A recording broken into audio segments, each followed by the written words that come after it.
It's time for Real Talk with Brian and Dan, the weekly talk radio show dedicated to discussing important real estate topics, plus insight into the local community. With a combined experience of over 50 years as local real estate brokers from the East Side Real Estate Team at Keller Williams Realty Bellevue. Here's your hosts, Brian Levitt and Dan Edwards.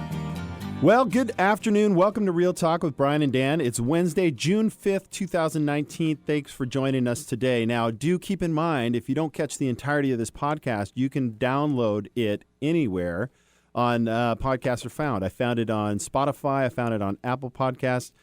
We've got a really great show lined up for you today. As always, we've got two fantastic guests, Katie Munoz from Moving Forward and Angel Barna with Venture Health and Life. Should be some great conversations. Of course, before we get to that, it's time for some real talk. All right, the housing market is in full swing. Inventory is up and interest rates are down, making this great for buyers. Brian, what do buyers need to know about this market? You know, we've seen a big influx of inventory, so there's lots of choices right now. We're seeing pressure off. As a listing broker, I'm finding that I'm not necessarily getting the 10 or 11 offers on a listing I got, a few months back. Often I'm getting one good one, but it's a little more room for buyers to negotiate and a lot more choices for buyers. And right now, interest rates are down, so affordability is high. So that's the question I'm going to throw back at you. Tell me about affordability, Dan. Yeah, so I was looking and doing some research about the common questions that we hear. It's like, I wouldn't say complaints, but observations, where buyers are out there saying, I know it may be a good time to buy, but gosh, things are just not super affordable.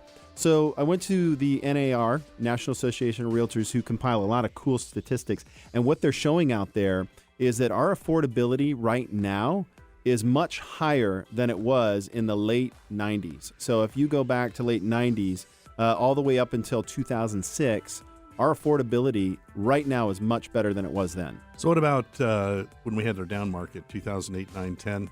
So the interesting part about that is because we had so many foreclosures and short sales and distressed properties that, of course, and home values at that time for the first time in, 30 years, took a dive. Like, didn't just adjust, they took a dive. 10, 15, 20% depreciation from 2008, 2009 through 2011.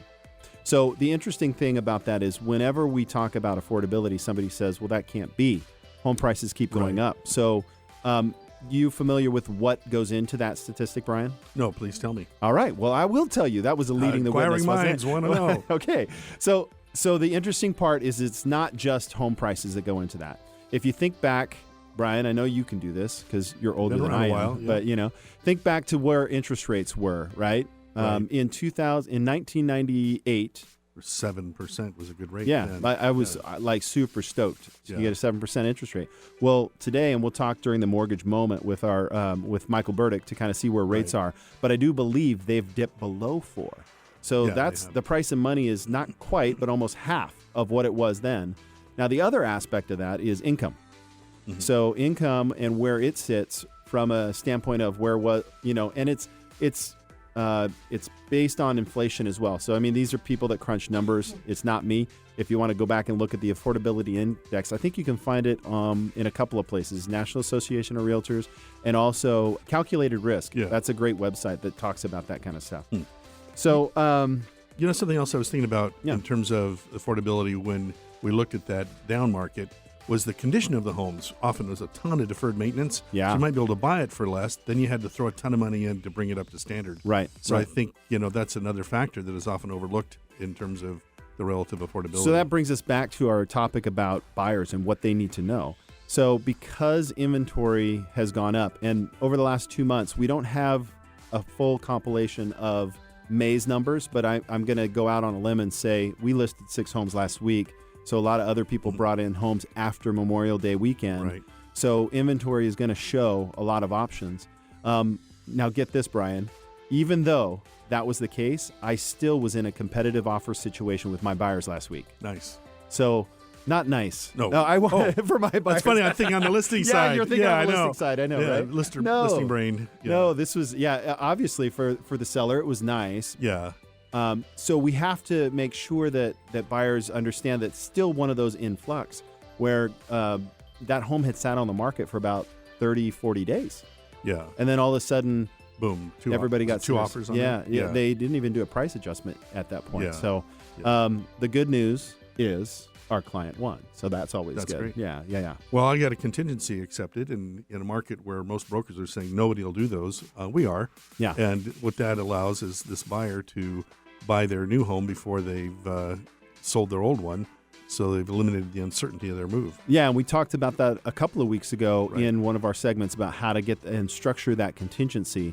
So, in conclusion, I really want to stress that I would say in the last 4 years, this is one of the best markets for buyers because Right. of the options in inventory and the low interest rates. Last year, the interest rates were not here. Right. So you may even have a reason if you're an owner to refinance. Right. A lot of people are refinancing right now. We'll Yeah. talk to Michael about that in a little bit. All right. So any other great real estate pieces of wisdom in the time we have left, Brian? Well, I think about success stories. Yeah. I've got 2 listings on market right now. We're getting great traffic on those, but here's opportunities for buyers. I've got a townhouse in Issaquah, 3-bedroom, 2-bath, 635, 3-car garage. A little unusual for a townhouse. 3-car? 3-car garage. So 2-car tandem plus? A tandem plus a workshop. So you've got awesome. really nice storage. And for a person that, say, wants to work on a car, you've got a space to do that. So the part of Issaquah that's in, I think is important to point out. If you're not familiar with the Issaquah, or let's just say if you are, this is over in Peregrine Point? Peregrine Point Townhomes. I can never say that. Peregrine Point? Peregrine. Like Peregrine Falcon. It's basically almost Sammamish. Right. And it's in this little wedge. And I do believe, do you guys have a view or you're close to the lake? Close to the lake, close to I-90, and we're literally on the Sammamish-Issaquah border. Yeah. The Sammamish sign is across the street from That's right. Yeah. That's right. And if you like getting in the lake and stuff, the boat launch is about 5 minutes away. Oh, it's 5 minutes. Yeah. Yeah. It's great. What's the asking price on that home? $635. It's a bargain. 3-bedroom. 3-bedroom, 2.5 bath. 2.5 bath. And really beautiful, really nice place. Awesome. So, success story, Dan? Well, I told you a little bit about the folks on Friday that we got. The interesting part about this, and this goes back to Brian and where he remembers in real estate, but I presented to the seller in person. And that's unusual because nowadays, we do everything digitally. We digitally sign documents. We digitally send documents. We digitally send a text message. Sorry, you lost. You didn't win the offer bid. This was a phenomenal opportunity. I got to sit down in front of a seller and pitch my clients and their offer to the seller. And it really gave us an advantage. I heard back through the whole feedback loop that came from the seller to the seller's agent back to my client that I did a great job. So that's an honor for me to be in that spot. So a little unorthodox, a little old school, but the new guy got the old school stuff figured out. So. That's great.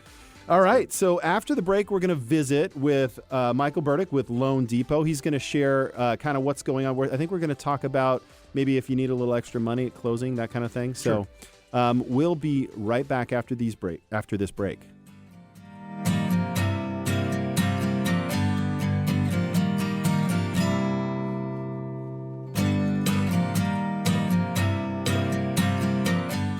Not sure if now is the right time to sell? Worried you missed the market? The Eastside Real Estate Team specializes in helping homeowners maximize their equity when selling.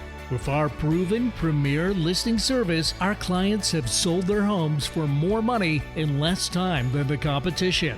We know you have many choices when working with a real estate agent, but with the Eastside Real Estate Team, you get a team of highly qualified, experienced agents. From staging to deciding if your property is market ready for top dollar. If you're considering selling, call the Eastside Real Estate Team at 425-200-4093. Or check out our website at the eastsiderealestateteam.com, a subsidiary of Keller Williams Realty in Bellevue.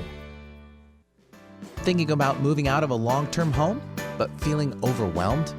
Downsizing from a large home can be an enormous, complicated job, but it doesn't have to be. Over the last 15 years, Moving Forward has developed a new approach, helping hundreds of seniors, empty nesters, and busy professionals make large and small moves with ease. Imagine leaving your home in the morning and coming to your new home that evening, finding everything unpacked and put away. The beds are made and the towels are out. Don't you deserve an easy move? Learn more about how Moving Forward can make your move easy. Call 425-702-8761 or visit their webpage at movingforwardinc.com. No other station delivers this much variety. Alternative Talk 1150. All right, welcome back to Real Talk with Brian and Dan. I am Dan.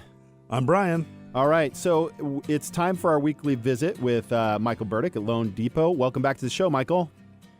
Hi, guys. How are you? Hey, good, Michael. Doing fabulous. So, hey, what's new this week? Well, interest rates keep getting a little bit better, inching down. That's The great. latest headline to read is, the volatility in the market is definitely playing a role in that. So I don't see them going up anytime soon, but it's still a great time to take advantage of them if you're looking to refinance or buy right now. I've got a curveball for you because I was just noticing the Fed is kind of talking. They're keeping their eyes on the tariff issues and thinking about raising rates. What kind of impact would that have if they did? If they are going to raise rates? Yeah, if the Feds were to raise the rates, yeah. Well, that typically will bring mortgage rates up, but it's doesn't always. It's interesting, though. I've seen other headlines that are saying the Fed could cut rates. Oh, cut rates, okay. Yeah, so that, There's no direct connection between prime and mortgage rates. No. So what do you see the influence? How do you see that relationship? Typically there's not a direct correlation, but it does affect interest rates on the mortgage that's side. kind of what I wanted to get to because a lot of people, they concern themselves with the Fed raising or lowering the rates with it actually directly affecting. And as I understand it, it affects short-term loans to bank, which doesn't. Yeah, that's short-term. But every time people hear that, they're thinking mortgage rates. Right. All right. Exactly. Sorry for the curveball. Yeah. No worries. Not very sorry. Sorry, not sorry. I just want to get that out because if people are hearing it, they're going to want to know that. So it seems that buyers have more leverage these days. We talked about that in the opening segment. How does that show up with you as a lender? Well, it's really, I think a lot of people over the last few years have just been kind of scared to get into that market where it's highly competitive. And, maybe they made a couple offers and got them, declined, didn't get accepted. So then they just said, the hell with it, let's wait for it to slow down a little bit. So I think a lot of those buyers are now coming back and saying, we don't need to go after the home that's been on the market for 2 days. We can look at homes that have been on for 2 weeks, 30 days, and that really make a better offer that they can be comfortable with. Yeah, it kind of is interesting. We had a colleague who had a home that had about 150 showings over the weekend, over the open house. That many people through, but only one offer came in. And I think a lot of buyers are thinking, well, I'm not going to do anything this first week. I'm going to wait. Yeah. I need to follow up to see if they sold it. Buyer fatigue. Yeah. They've made offers on several homes. They're not getting accepted, and they just get tired. Yeah. So I think we're seeing some of that show up in the market, too. So Michael, if someone loves a home but can't get over the to-do list, the items that showed up on the inspection, are there solutions that Loan Depot offers to help with that? Absolutely. And we've, touched on it on prior segments, but the renovations financing is definitely a great option for buyers because it allows them to get what they want to get done to the home in a quick amount of time after closing. And then, not have to spend all their money on their down payment and then run high interest credit card debt after closing. So it's a real smart way for them to buy the area that they want to live in, even though the home might not be perfect. They can fix the stuff on the inspection report and then even do other stuff that they want to do to make the home theirs, and whether that's a bathroom or kitchen. So the renovations financing are awesome programs for buyers. So a good example would be if a roof came up on inspection. Just have that on one of mine. Yeah. So how does that work? If somebody's like, hey, because a roof being done, it's not always subjective, right? There are some telltale signs like leaking that an appraiser would see that would say, hey, this roof has to be replaced prior to us closing.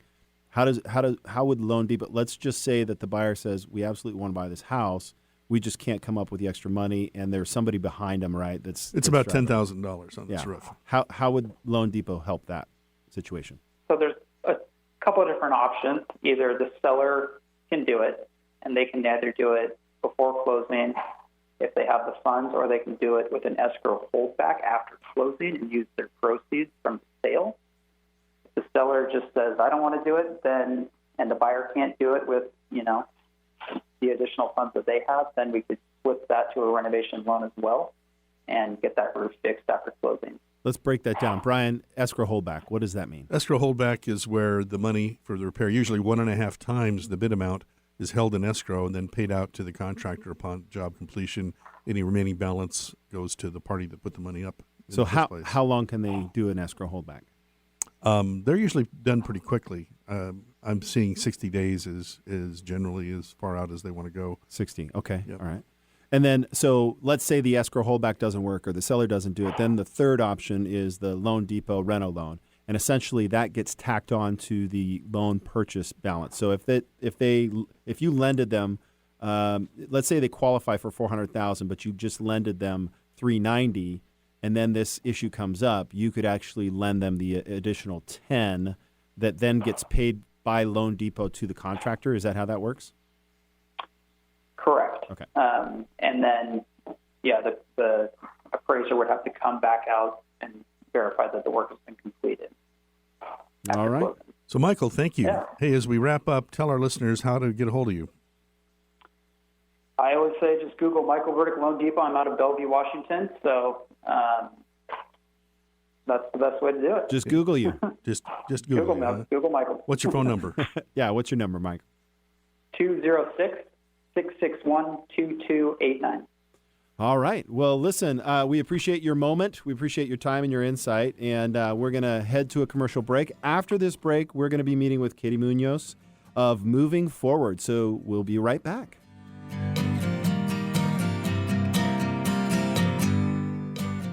Did you know when you pay rent, you're actually paying someone else's mortgage? Are you tired of missing out on owning your own home? Fact. Homeowners on average have 40 times the financial net worth of renters. The Eastside Real Estate Team has been helping many first-time homebuyers find and buy their first home. They specialize in customer service and put you first. They listen first to what you're looking for, and then they take the time to make sure their clients understand every aspect of the home buying process. If owning a home has been your dream, the Eastside Real Estate Team can help you. For a free, no-hassle consultation, call 425-200-4093 or find them online at the eastsiderealestateteam.com, a subsidiary of Keller Williams Realty in Bellevue.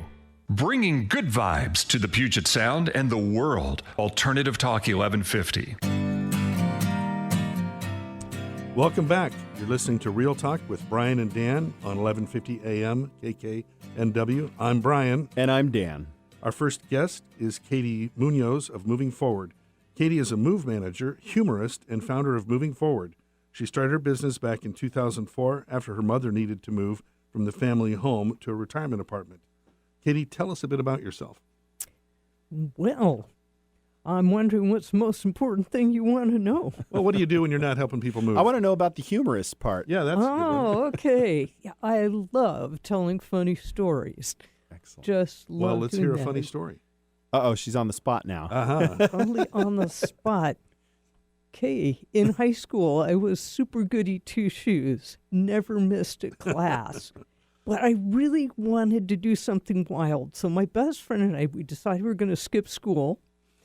And we had to plan this so it wasn't like over a test or some really important moment.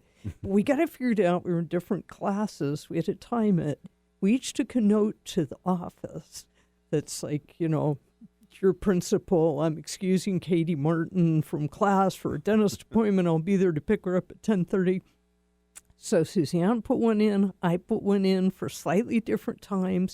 Well, then the parent has to call in and say yes, and That's true. So Yeah. I had to sneak out of this film, so it's like Mission Impossible, crawling up the aisle. I get to the payphone in the school, and they have torn the page out of the directory that has the number to the school. For the school's number? Oh, no. "Ah!" But Evidently, you weren't the first one to think about doing that. no. I call information, I get the number, I make the call. Yes, this is Lucille Martin, and indeed my daughter Catherine does have a dental appointment. Oh, okay. Oh, hey, hold on a minute. Now, I should have known to hang up at that point. I'm really busy. I gotta go. But instead, it was like, okay. And about 30 seconds later, there's this lady that gets on there and says, Lucy, is that you? Hey, how are you doing? How's Bill? How's the kids? And it's like, how do I know? My mother's best friend's sister works in the front office. Oh, did you not know that? No, I didn't know that. Meanwhile, Suzanne, we're in different classes. She doesn't know I've already been busted, so she's trying to make her call. No.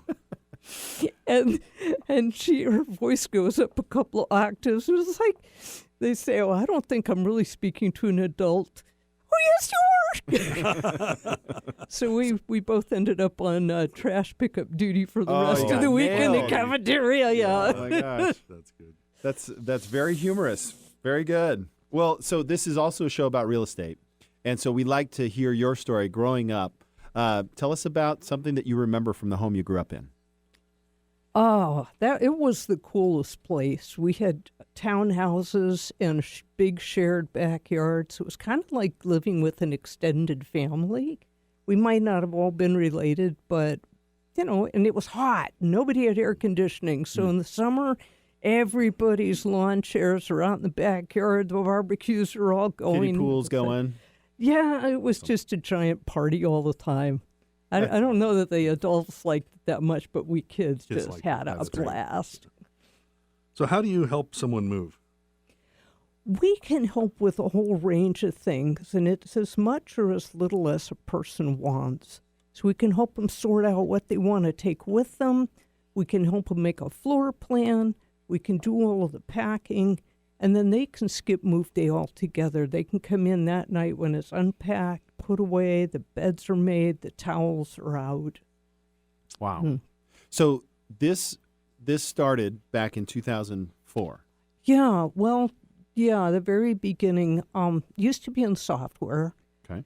And things weren't going very well over there. But there you have it. You can't just quit your job because you don't like it. And we were having a recession, so, I get a call one day that my father's health has taken a turn from the worse, and I need to get back and say goodbye.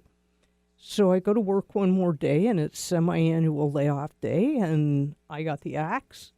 Semi-annual. Yeah, okay. Well, it was probably the 9th round, right?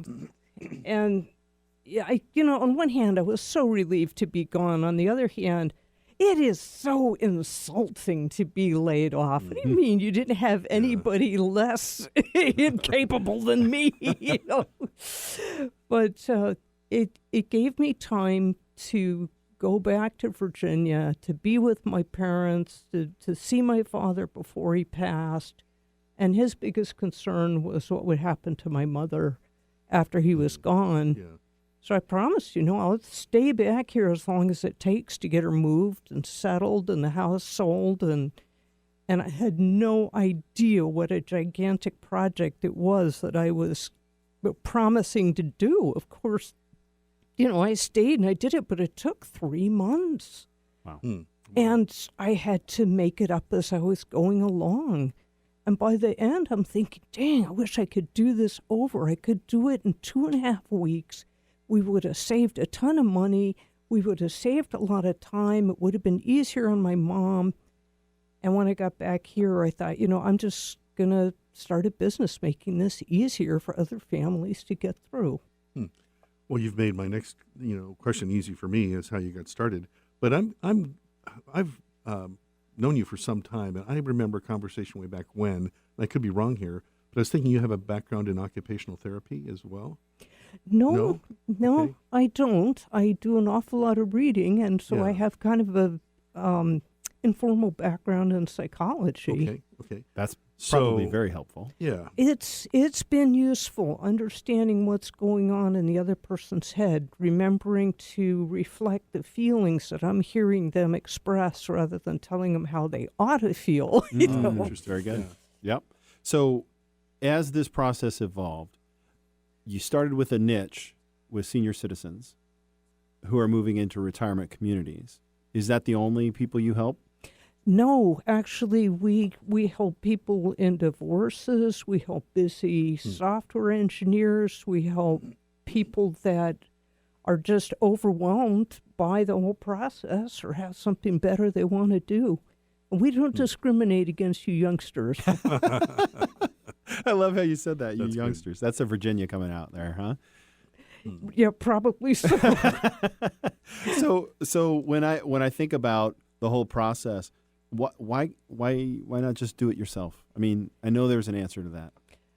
Well, yeah, there are so many crazy things that can go wrong. I mean, I ran into a ton of them when I helped my mom move. You don't realize how long it takes to sort. You don't realize how much stuff you can keep in the cupboards. You start packing, and it's like, oh my gosh, if there's more than I ever thought. We're still packing. The movers are loading the truck. There's no way we're going to finish. There's, forgetting and packing up all the can openers, not being able to find them that night, losing your cell phone charger. I mean, there are so many crazy things that can go wrong. We've already found these things. Every time we run into another one of these things, it goes in the employee manual, so we're never going to run into that again. We can make it so much smoother. So, generally, is this an expensive cost? Compared to the amount of money you're going to spend by not paying attention to us? Right. It's not cheap. I'll be honest. We charge $85 per hour. That's for travel time and for work time. But we can get somebody moved in a matter of 2 weeks easily. And when people are doing it on their own, they tend to do it in the wrong order. And it can take like 2 years. And then, somebody hurts their back, What's a good example of wrong order? Because I mean, we actually just moved out and back. We're doing a remodel in our kitchen, Right. And so some of the things you talk about, like where'd the wine key go? Where did this? Yeah, right. Those things. Priorities. Right. What kind of order? What's like a big order mistake that you just say, hey, stop?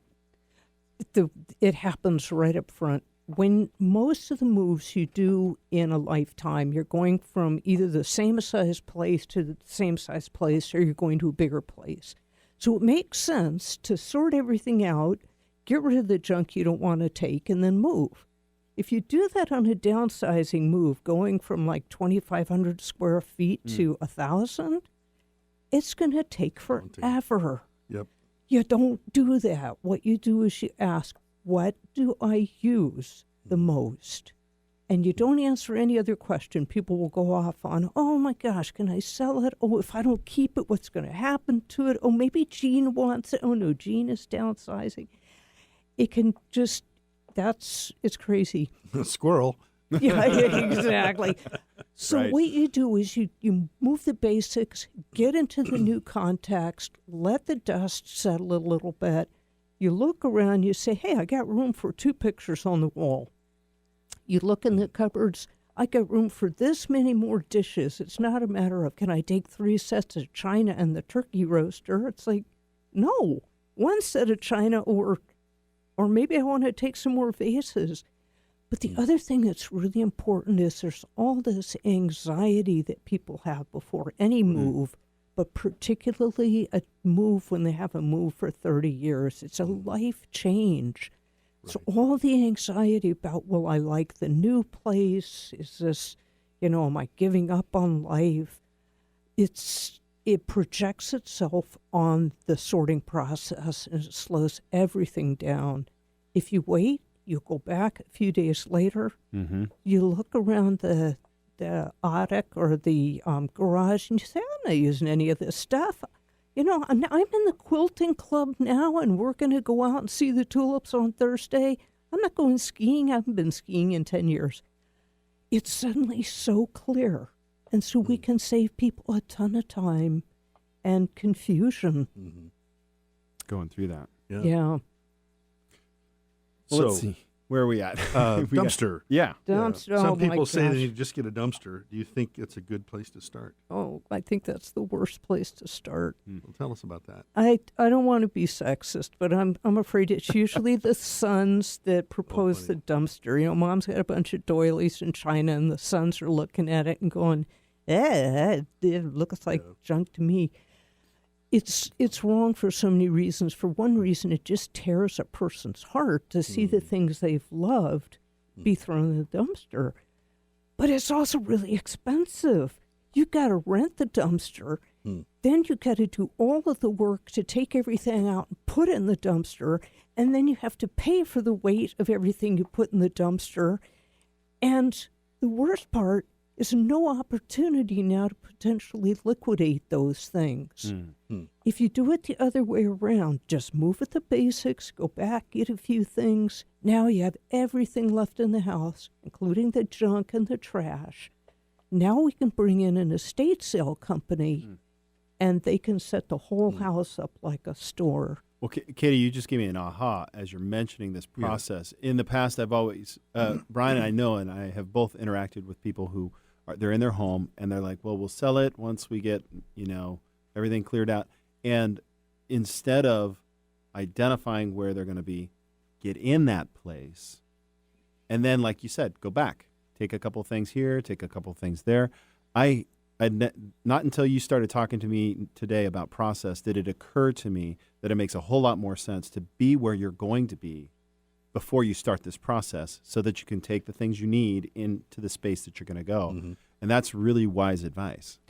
Well, thank you. Yeah. I've learned it the hard way. Everything I've learned has been by seeing what works and what doesn't work. Another thing that's really important is you can do the floor plan ahead of time. You build up again, what do I use the most? And when you're running out of room on the floor plan, it's pretty easy. It's like I got room for one more thing. Do I take the rocking chair or the sewing machine?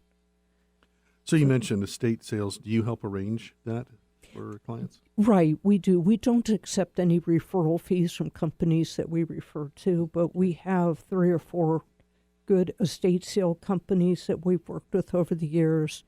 We've got about the same number of auction companies, and we know who will take a small quantity, who needs the really high value, who's looking for the artwork, so that when we go into a house, even at the very beginning, we can look around and say, I think we've got a situation for this particular estate sale company. And if we know we're heading towards an estate sale, then we know not to throw anything out, not to donate anything. One of the huge mistakes people make if they hope to sell is they donate all the clutter and junk, and that's where the money's made. And there was some value in that's that. funny. Yeah.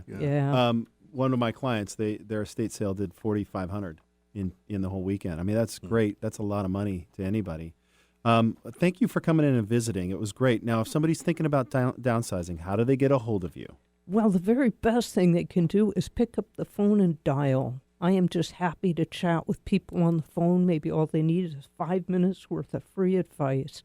That number is 425-702-8761. Or if you'd rather, visit our webpage, www.movingforwardinc.com. That's movingforwardinc.com. Katie, thanks so much for joining us today. Our next guest is a gift from above. After the break, we'll be joined by Angel Barna with Venture Life and Health. We'll be right back.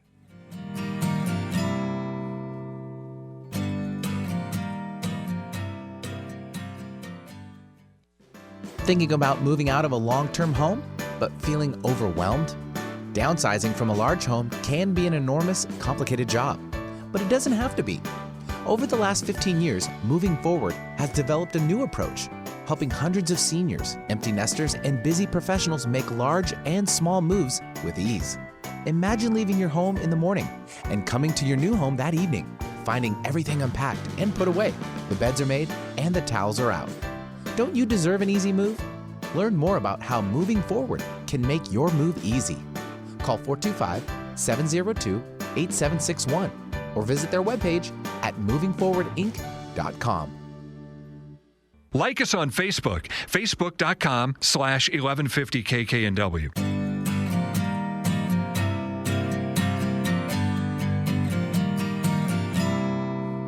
Welcome back to Real Talk with Brian and Dan on 1150 KKNW.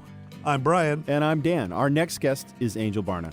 Angel works for Venture Life and Health. She's a local health insurance broker specializing in company-sponsored health plans and individual Medicare plans.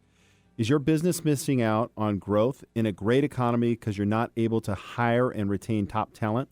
Venture Life and Health Insurance has been protecting local friends and neighbors and businesses against the inevitable bumps and bruises of life since 2006. Perhaps they can help you retain your talent. Welcome to the show, Angel. Hi, thank you. Hey, welcome, Angel. Hey, as we get started here, tell us a bit about you and your hobbies and interests. My hobbies and interests. Well, I have 2 kids, so that keeps me pretty busy. Mm-hmm. With the extra time I have available, typically I like to go out to Westport and see my parents. So Also, she became a rugby fan recently. Seawolves, go Seawolves. Go Seawolves. Discovered rugby, so love it. Clearing brambles out in Westport, is that what we hear? Yeah. Yeah. Lots of yard work. Tell us about the growing up in the home that you grew up in and what fond memories you have from that. Yeah, for us, yard work is actually probably our funniest, best times as a family, even still, with my parents' new place. I just remember my dad falling off a ladder, trying to trim the apple tree. That's hilarious. Unfortunately, it was hilarious, and so just all these moments. The house I grew up in was a wreck in the backyard. The grass was as tall as me, and it was just a labor of love. But it was always a good time, and it was always fun, and I'll never remember.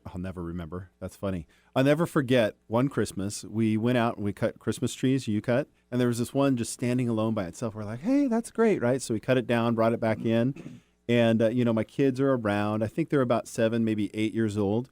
And I'm bringing the tree in and I'm setting it up. And my wife goes, there's a bee's nest in there. And the whole family freaks out. I'm like, I'm running out the house funny. with this thing. So I picture you watching your dad laugh. And every time my family, we go, as we're bringing in our Christmas tree, we're like, remember when?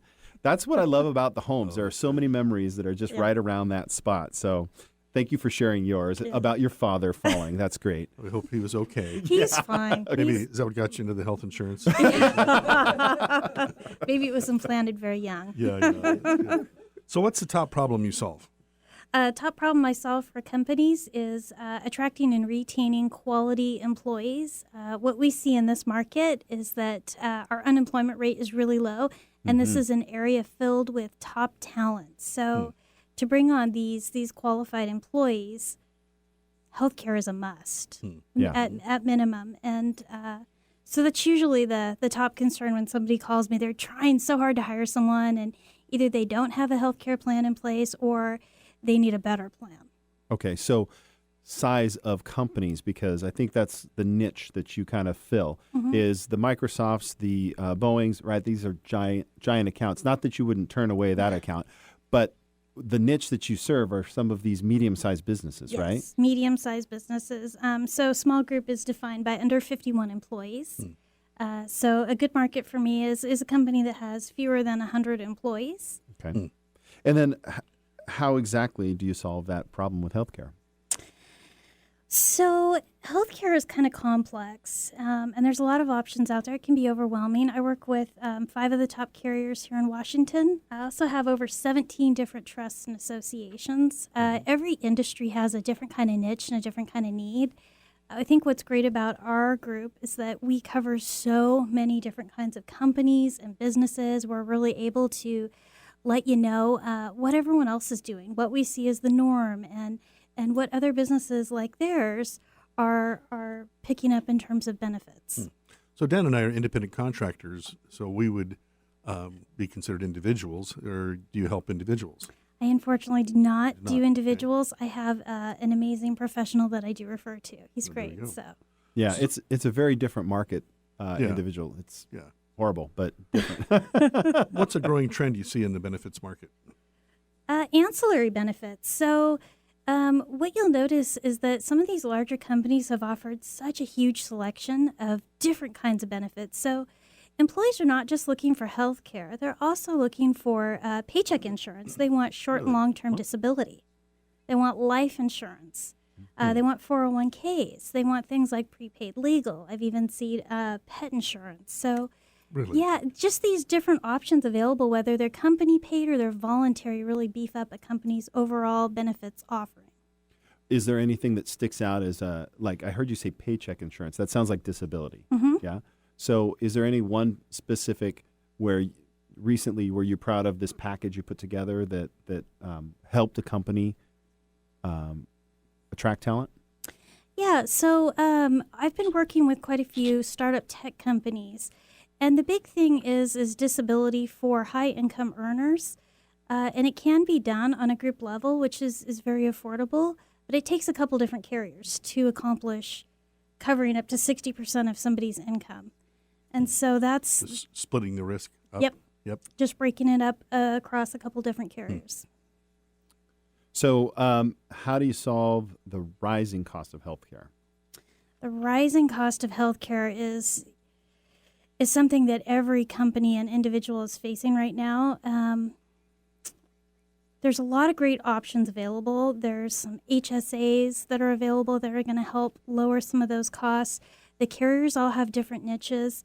Every year, the carriers' rates change, the networks change. I think it's just the variety that I can offer and the knowledge that I bring to the table about each carrier's niche is really the value there. So can we talk about the elephant in the room? Do you think it's going to change in the future?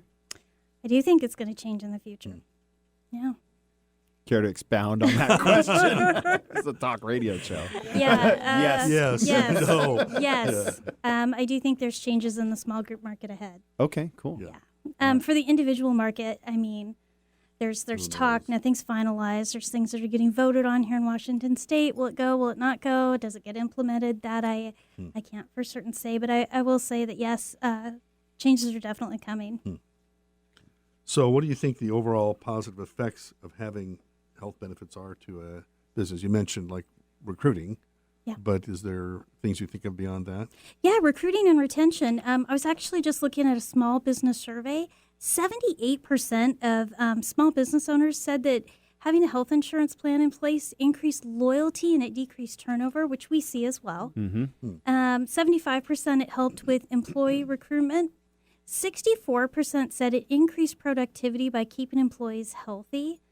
Those are just a few of the positive, impactful pieces that having a good health insurance plan brings to the table. But I think that a lot of times people are apprehensive, breadwinners, right, are apprehensive to maybe go out and explore nature, do sports and stuff like that, weekend warrior kind of stuff, because their job depends on them being healthy. And if there is no safety net for them, their quality of life goes down. Because let's face it, I love to go out and play. And if I'm like, geez, if I break my leg and I'm out of work, then the whole thing comes apart, falls apart. With regards to, this is one that kind of maybe I'm looking at a little bit more open-eyed as a person with high blood pressure, but do the healthcare kind of safety net protect against heart attack or let's say some kind of major disability? The products that you sell, do they protect people from that? It's a combination of products. So your health insurance plan is going to obviously help cover some of those medical and hospital bills. The second piece of that is, let's say you had a heart attack and you weren't able to work. Well, that's where that short and long-term disability comes in. If you're temporarily out of work, how long can you go without a paycheck? Right.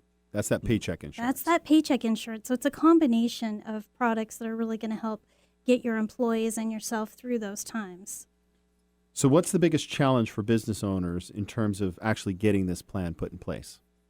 I think it's confusing. It's overwhelming. A lot of people are not knowledgeable. I work in the small group market, so for a lot of the groups that I work with and I set up, they don't necessarily have a dedicated HR person that is knowledgeable on these things. They're not quite sure where to go, and the big piece of it, they don't know what it's going to cost, right? So for a lot of my new groups that I bring on, the big issue is, what is it going to cost me? You know, how much of this cost can I share with my employees? You know, and what's available? They just don't know. So that whole piece of it is overwhelming in itself, and then how to roll it out and implement it. That's the second wave that a lot of small business owners, it's overwhelming for them. So how do you help with that? We make it super simple and easy, very easy. We've streamlined the process. We do a brief client intake interview that's really going to help us figure out which carrier is going to be the best fit for cost, size, employer contribution. And then we look at your options. We slim everything down for you. We've made the enrollment process very quick and easy as well. So tell us a success story. A success story. Well, I recently just wrote a plumbing company. And this was 2 years in the works, but it kind of comes down to a few things. You know, do the employees want it? What's the need? And you know, cost. How do we get it together?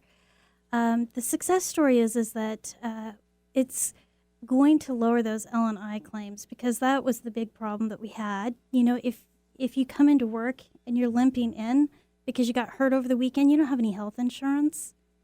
You might file an L&I. You might file an L&I claim for a couple reasons. You can't afford to be off of work, and you can't afford the bill that it's going to cost to fix what went wrong. So, what's the size of this plumbing company? How many people? 15. 15. Okay, so it's kind of a small business. I mean, Right. I put that as a small business, and you think about that comes back to the productivity.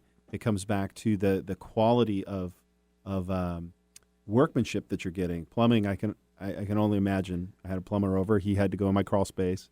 That sucks. Yeah. I mean, going in crawl spaces suck, right? And you can tweak That's things. why they get the big bucks. Yeah. So that's really great. That's a great success story. Thank you. So let's see. Any other area or niche that you specialize in? I also do Medicare planning.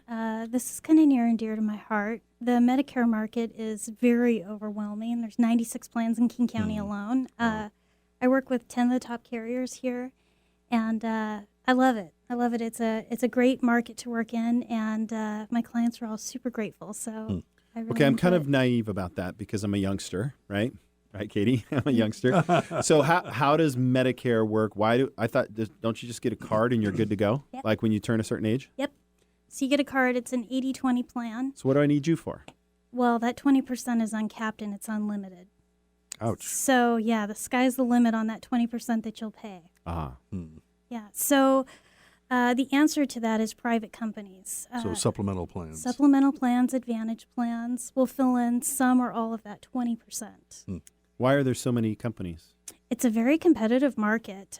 These plans are great. The government basically asked the private insurers to come in and help out, and they answered the call, and it's been successful. So is it like different flavors of ice cream? I mean, what's it depend on? Why so many? I mean, if you just have one size covers all, right? Well, there's different options, and I think that, you know, having a lot of different carriers in our market, because we're in this particular area, we're incredibly blessed to have huge networks. We've got the top carriers, and they all offer different things. You know, a lot of these plans will offer gym memberships. They've got vision built into them. Some of them this year have acupuncture Did you say gym available. memberships? Gym memberships, yep. Oh, great idea. So, yeah, just Keep their clients alive longer. Yeah. So In a good way. Yeah. It's a Well, there you win-win. go. It's right. It's a win-win. That's good. All right. So how can folks find out how can they get a hold How of do you? they reach you? best way to reach me is the office. Just picking up the phone, 206-535-7084. Say that again. Slower. 206-535-7084. And I think you do have a website. We do. don't It's remember under what it is. construction right now. Okay, so don't go there. Don't go Just there. call Angel. Just call. Just call Angel. Angel, thank you so much for joining us today. Yeah, All right. thank you. You're listening to Real Talk. I'm Brian. And I'm Dan. It's 1150 KKNW. After the break, we have some more Real Talk. And I'm going to drop a little wisdom with a final thought. We'll be right back. Not sure if now is the right time to sell? Worried you missed the market? The Eastside Real Estate Team specializes in helping homeowners maximize their equity when selling.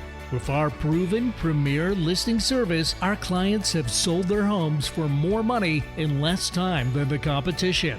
We know you have many choices when working with a real estate agent, but with the Eastside Real Estate Team, you get a team of highly qualified, experienced agents. From staging to deciding if your property is market ready for top dollar. If you're considering selling, call the Eastside Real Estate Team at 425-200-4093. Or check out our website at the eastsiderealestateteam.com, a subsidiary of Keller Williams Realty in Bellevue. Giving local voices a chance to shine. Alternative Talk 1150.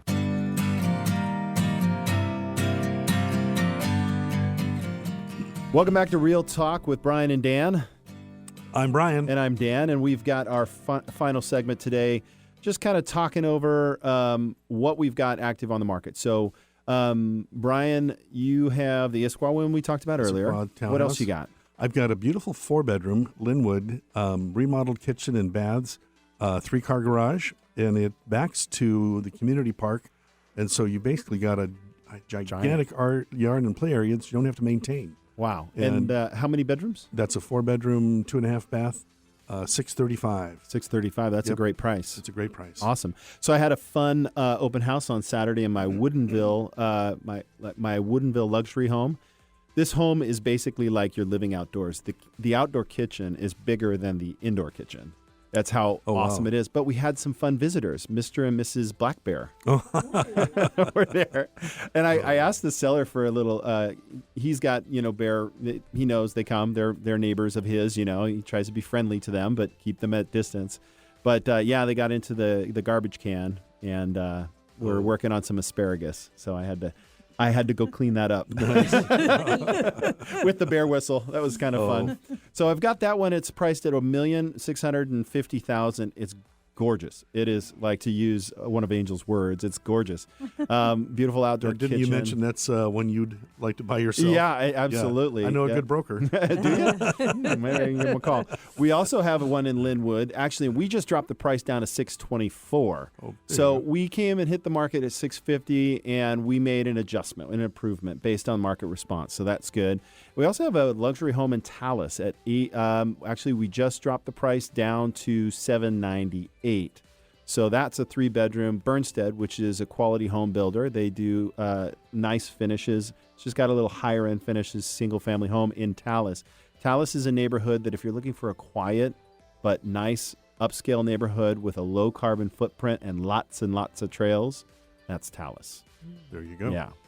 So what else you got for us, Brian? We got a few minutes left. I've got 2 thoughts. One of the things as we're doing the show, I'm just thinking about the terrific guests that we've had across a whole array of subjects, of services. Background. Just thinking about you and I, how we work, that we're kind of the full meal deal, walking people through the entire process, not just put your home on the market and sell it, but the home prep.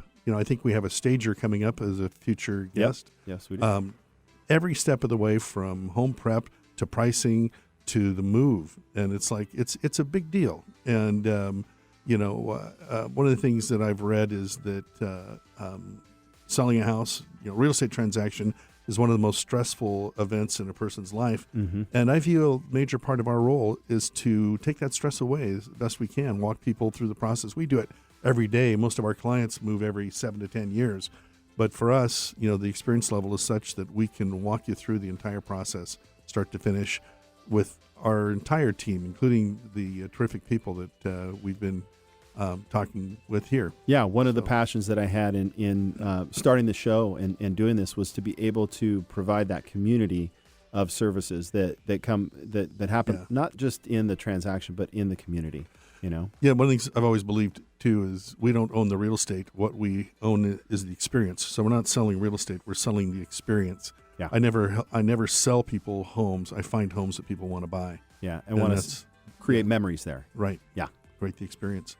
So one other thought is Dan and I just completed a class called BOLD, Business Objective Life by Design, which is a Keller Williams class that is fabulous. But I think one of my biggest takeaways is so much of the focus was on mental attitude, just Yeah. having the right attitude, and really focused on caring for our clients. And I just can't say too many good things about the experience of going through that with the teams that we created in there, but also just that focus on attitude and how important that is to doing a terrific job for people. Dan, you have comments on Bold? I do. So for me, I think that in this community, with great service providers, you want to go to a higher level, and it does start with what you do when you wake up in the morning, right?